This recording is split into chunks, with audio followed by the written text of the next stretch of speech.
West ইন্ডিজের বিপক্ষে টি-20 সিরিজে লিটন দাসের ক্যাপ্টেন্সি সবার নজর কেড়েছে আলাদা করেই। বাংলাদেশ দলের সিনিয়র সহকারী কোচ মোহাম্মদ সালাউদ্দিন এক কথায় জানিয়েছেন, লিটনের ক্যাপ্টেন্সি অসাধারণ। তবে লিটন যে ক্যাপ্টেন ম্যাটেরিয়াল সেটা কোচ সালাউদ্দিন ধরতে পেরেছিলেন সবার আগে।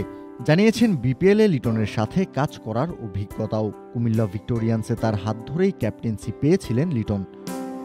কাউকে ক্যাপ্টেন করার আগে ঠিক কী কী দিক বিবেচনায় রাখেন কোচ সালাউদ্দিন, আর লিটনের স্পেশালিটি বা কী? সালাউদ্দিনের মতে লিটন বেশ দূরদৃষ্টি সম্পন্ন ক্রিকেটার।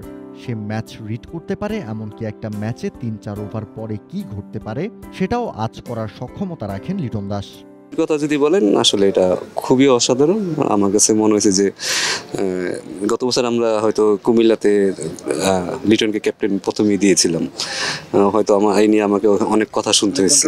হ্যাঁ, তো বাট আমি যখন কোনো সিদ্ধান্ত নিই আমি অনেক ভেবে চিন্তেই সিদ্ধান্ত নিই, কারণ আমি একটা মানুষের সব কিছু চিন্তা ভাবনা, তার খেলা সম্পর্কে আইডিয়া এবং খেলা সম্পর্কে সে কীভাবে দূরদৃষ্টি সম্পর্কে সেরকম চিন্তা ভাবনা করে আমি কিন্তু অনেক সিদ্ধান্ত নিই। তো আমার কাছে মনে হয়েছে যে সে ক্যাপ্টেন ম্যাটেরিয়াল এবং সে গেমের থেকে নর্মাল যখন খেলা চলে তার থেকে ৩-৪ ওভার আগে থাকে। সো একটা ক্যাপ্টেনের সবচেয়ে বড় আসলে গুণ হচ্ছে সে গেম থেকে আগে থাকে কিনা, সে বুঝতে পারে কিনা আসলে কাহিনী ঘটনা কি ঘটতেছে, আর পরে ২ ওভার পরে কি ঘটনা ঘটতে পারবে। এইটা মনে হয় যে আমার মনে হয় যে ওর এটা খুব ভালো কোয়ালিটি।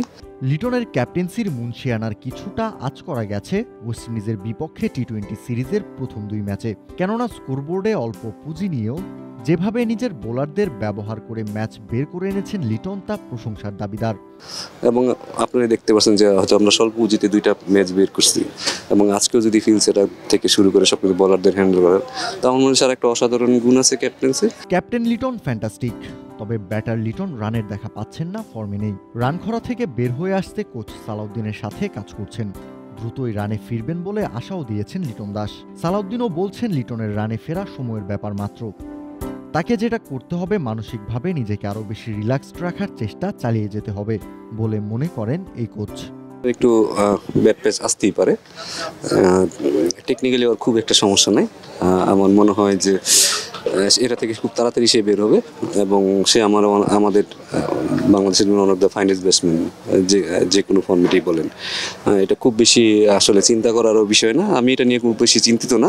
আমার ব্যাটিংটা নিয়ে আসলে আমি মনে করি যে অত চিন্তা করতে হবে না কাউকে, কারণ যখন একটা ব্যাটসম্যান রান না করে সেটা আসলে প্লেয়ারের না যত খারাপ লাগে, আমরা যারা সাথে কাজ করি তাদেরও অনেক খারাপ লাগে। তো আমার মনে হয় যে এই ব্যাট প্যাচগুলোতে একটু মানসিকভাবে আর একটু রিল্যাক্স থাকলে আরো ভালো খেলবে, এটা এখান থেকে বেরিয়ে যাবে।